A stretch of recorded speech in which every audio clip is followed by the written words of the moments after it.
Audiolibro Un curso de milagros. Capítulo 19. La consecución de la paz.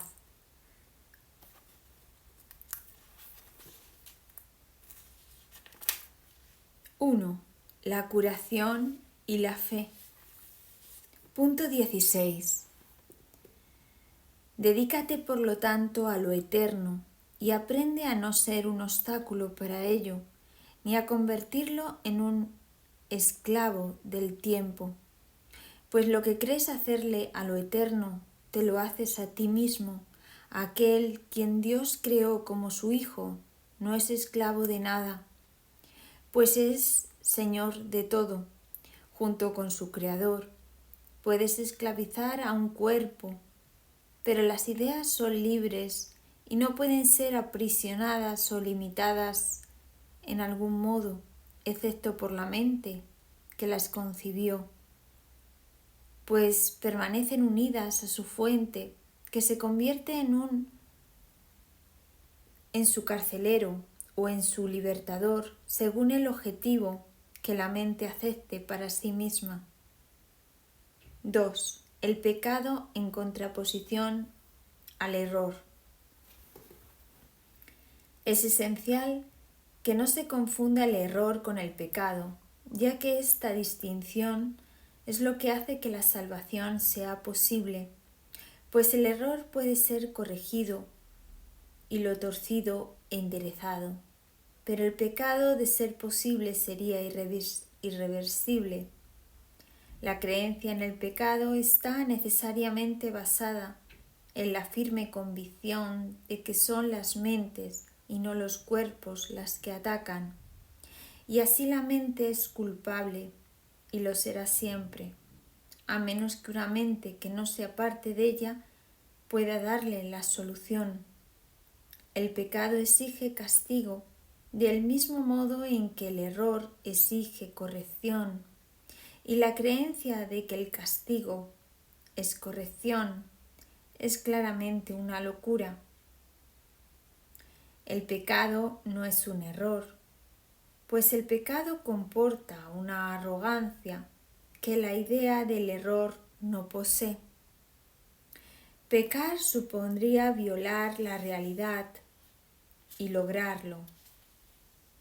El pecado es la proclamación de que el ataque es real y de que la culpabilidad está justificada. Da por sentado que el Hijo de Dios es culpable y que por lo tanto ha conseguido perder su inocencia y también convertirse a sí mismo en algo que Dios no creó.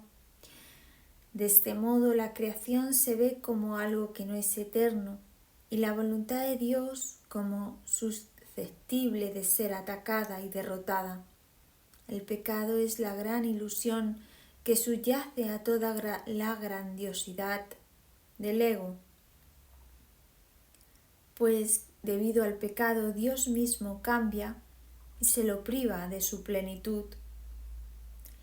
El Hijo de Dios puede estar equivocado, engañarse a sí mismo e incluso usar el poder de su mente contra sí mismo, pero no puede pecar, no puede hacer nada que en modo alguno altere su realidad o que haga que realmente sea culpable. Esto es lo que el pecado quisiera hacer, pues ese es su propósito. Mas a pesar de toda la salvaje demencia inherente a la idea del pecado, este sigue siendo imposible, pues el costo del pecado es la muerte, mas ¿cómo podría perecer lo que es inmortal? Uno de los principales dogmas de la descabellada religión del ego es que el pecado no es un error, sino que es verdad, y que la inocencia es la que pretende engañarnos. La pureza se considera arrogancia y la aceptación de nuestro ser como algo pecaminoso se percibe como santidad, y en esta doctrina la que sustituye la realidad del Hijo de Dios, tal como su Padre lo creó y tal como dispuso que fuera para siempre, ¿es esto humildad? ¿O es más bien un intento de desgajar a la creación de la verdad y mantenerla aparte? El ego siempre considerará injustificable cualquier intento de reinterpretar el pecado como un error. La idea del pecado es absolutamente sacrosanta, es un sistema de pensamiento y solo puede abordarse con respeto y temor reverente. Es el concepto más sagrado del sistema del ego, bello y poderoso, completamente cierto y protegido a toda costa por cada una de las defensas que el ego tiene a su disposición, pues en el pecado radica su mejor defensa, a la que todas las demás sirven. El pecado es su armadura, su protección y el propósito fundamental de la relación especial tal como el ego la interpreta. Puede ciertamente afirmarse que el ego edificó su mundo sobre el pecado. Únicamente en un mundo así podría ser todo a la inversa. Esta es la extraña ilusión que hace que las nubes de la culpabilidad parezcan densas e impenetrables. La solidez que los cimientos de este mundo parecen tener descansa en ello, pues el pecado ha hecho que la creación de ser una idea de Dios pase a ser un ideal del ego, un mundo que él rige, compuesto de cuerpos inconscientes y capaces de caer presa de la corrupción y decadencia más absolutas. Si esto es un error, la verdad puede deshacerlo fácilmente, pues todo error puede ser corregido solo con que se le permita a la verdad juzgarlo. Pues si al error se le otorga el rango de verdad, ¿ante qué se podría llevar? La santidad del pecado se mantiene intacta debido únicamente a ese extraño mecanismo. Si el pecado fuera verdad, sería inviolable y todo se llevaría ante él para ser juzgado. Mas, sí, es un error, es el que tiene que ser llevado ante la verdad. Es imposible tener fe en el pecado, pues el pecado es falta de fe, mas es posible tener fe en el hecho de que cualquier error puede ser corregido. No hay un solo baluarte en toda la ciudadela fortificada del ego, más celosamente defendido que la idea de que el pecado es real y que la expansión natural de lo que el Hijo de Dios ha hecho de sí mismo y de lo que es. Para el ego eso no es un error, pues esa es su realidad, la verdad de la que nunca se podrá escapar. Ese es su pasado, su presente y su futuro, pues de alguna manera el Hijo se las ha arreglado para corromper a su Padre y hacerle cambiar de parecer por completo. Llora pues la muerte de Dios a quien el pecado asesinó. Este sería el deseo del ego, que en su demencia cree haberlo logrado. ¿No preferirías que todo esto no fuera más que una equivocación completamente corregible y de la que fuera tan fácil escapar que rectificarla? Totalmente sería tan sencillo como atravesar la neblina y llegar hasta el sol. Pues eso es todo lo que es. Quizá te sientas tentado de coincidir con el ego en que es mucho mejor ser pecador que estar equivocado. Mas piensa detenidamente antes de permitirte a ti mismo tomar esta decisión. No la tomes a la ligera, pues es la elección entre el cielo y el infierno.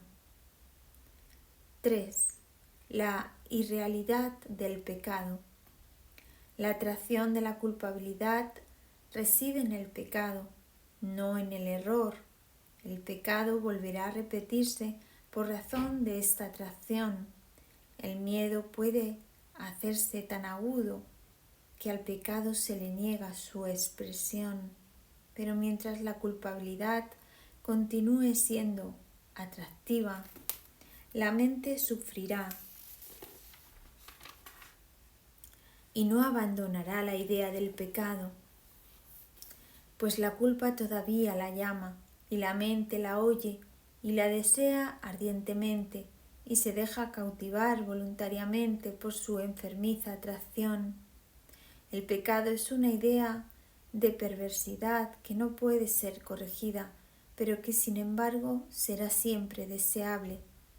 Al ser parte esencial de lo que el ego cree que es, al ser parte esencial de lo que el ego cree que eres, siempre la desearás, y solo un vengador con una mente diferente de la tuya podría acabar con ella valiéndose del miedo.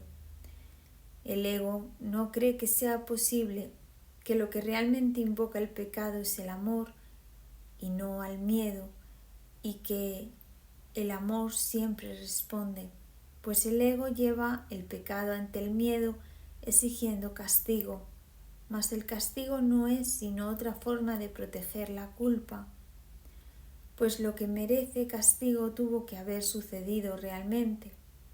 El castigo es siempre el gran protector del pecado, al que trata con respeto y a quien honra por su perversidad.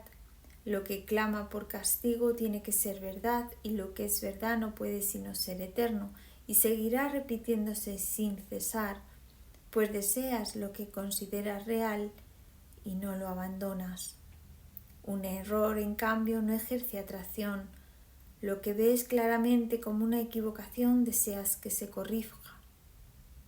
Deseas que se corrija. A veces un pecado se comete una y otra vez, con resultados obviamente angustiosos, pero sin perder su atractivo. Mas de pronto cambia su condición, de modo que de ser un pecado pasa a ser simplemente un error. Ahora ya no lo seguirás cometiendo, simplemente no lo volverás a hacer y te desprenderás de él, a menos que todavía te sigas sintiendo culpable. Y en este caso no harás sino cambiar una forma de pecado por otra, reconociendo que era un error, pero impidiendo su corrección. Eso no supone realmente un cambio en tu percepción, pues en el pecado y no el error es el que exige castigo. El Espíritu Santo no puede castigar el pecado. Reconoce los errores y su deseo es corregirlos tal como Dios le encargó que hiciera. Pero no conoce el pecado ni tampoco puede ver errores que no puedan ser corregidos, pues la idea de un error incorregible no tiene sentido para él. Lo único que el error pide es corrección y eso es todo. Lo que pide castigo no está realmente pidiendo nada. Todo error es necesariamente una petición de amor. ¿Qué es entonces el pecado? ¿Qué otra cosa podría ser sino una equivocación que quieres mantener oculta, una petición de ayuda que no quieres que sea oída y que por ende se queda sin contestar? En el tiempo, el Espíritu Santo ve claramente que el Hijo de Dios puede cometer errores. En esto comparte su visión, mas no comparte su criterio con respecto a la diferencia que existe entre el tiempo y la eternidad. Y cuando la corrección se completa, el tiempo se convierte en eternidad. El Espíritu Santo puede enseñarte a ver el tiempo de manera diferente y a ver más allá de él, pero no podrá hacerlo mientras sigas creyendo en el pecado. En el error puedes creer, pues éste puede ser corregido por la mente, pero el pecado es la creencia de tu percepción, que tu percepción es inalterable y de que la mente tiene que aceptar como verdadero lo que dicta la percepción. Si la mente no obedece, se la juzga como desquiciada. De ese modo, la mente, que es el único poder que podría cambiar la percepción se mantiene en un estado de impotencia restringida al cuerpo por miedo al cambio de percepción que su maestro, que es uno con ella, le brindaría. Cuando te sientas tentado de pensar que el pecado es real, recuerda esto: si el pecado es real, ni tú ni Dios lo sois. Si la creación es extensión, el Creador tiene que haberse extendido a sí mismo y es imposible que lo que forma parte de él sea completamente diferente del resto. Si el pecado es real, Dios no puede sino estar en pugna consigo mismo. Tiene que estar dividido, debatiéndose entre el bien y el mal, ser en parte cuerdo y en parte demente, pues tiene que haber creado aquello que quiere, destruirlo, y que tiene el poder de hacerlo. ¿No sería más fácil creer que has estado equivocado que creer eso? Mientras creas que tu realidad o la de tu hermano está limitada a un cuerpo, seguirás creyendo en el pecado. Mientras creas que los cuerpos se pueden unir, seguirás encontrando atractiva la culpa y considerando el pecado como algo de inestimable valor, pues la creencia de que los cuerpos limitan a la mente conduce a una percepción del mundo en el que la prueba de la separación parece abundar por todas partes. De este modo Dios y su creación parecen estar separados y haber sido derrocados, pues el pecado demostraría que lo que Dios creó santo no puede prevalecer contra él ni seguir siendo lo que es ante su poderío. Al pecado se le percibe como algo más poderoso que Dios, ante el cual Dios mismo se tiene que postrar y ofrecer su creación a su conquistador. ¿Es esto humildad o demencia?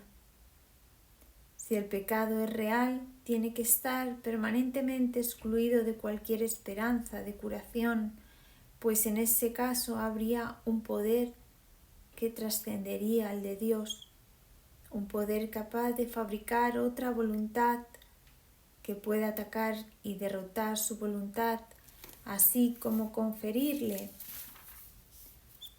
a su Hijo una voluntad distinta de la suya y más fuerte. Y cada parte fragmentada de la creación de Dios tendría una voluntad diferente, opuesta a la suya y en eterna oposición a Él y a los demás. Tu relación santa tiene ahora como propósito la meta de demostrar que eso es imposible. El Hijo le ha sonreído y en su sonrisa de amor la creencia en el pecado ha sido erradicada. Todavía lo ves porque no te das cuenta de que sus cimientos han desaparecido, su fuente ya ha sido eliminada y solo puedes abrigarlo por un breve periodo de tiempo antes de que desaparezca del todo. Lo único que queda es el hábito de buscarlo. Sin embargo, al contemplar el pecado con la sonrisa del cielo en tus labios y con la bendición del cielo en tu mirada, no seguirás viéndolo por mucho más tiempo, pues en la nueva percepción la mente lo corrige cuando parece presentarse y se vuelve invisible. Los errores se reconocen de inmediato y se llevan enseguida ante la corrección, para que sean subsanados, no ocultados. Serás curado del pecado y de todas sus atrocidades en el instante en que dejes de conferirle poder sobre tu hermano, y lo ayudarás a superar sus errores, a liberarlo jubilosamente de la creencia en el pecado. En el instante santo verás refulgir la sonrisa del cielo sobre ti y sobre tu hermano, y derramarás luz sobre él en jubiloso reconocimiento de la gracia que se te ha concedido, pues el pecado no puede prevalecer contra una unión que el cielo ve con bendición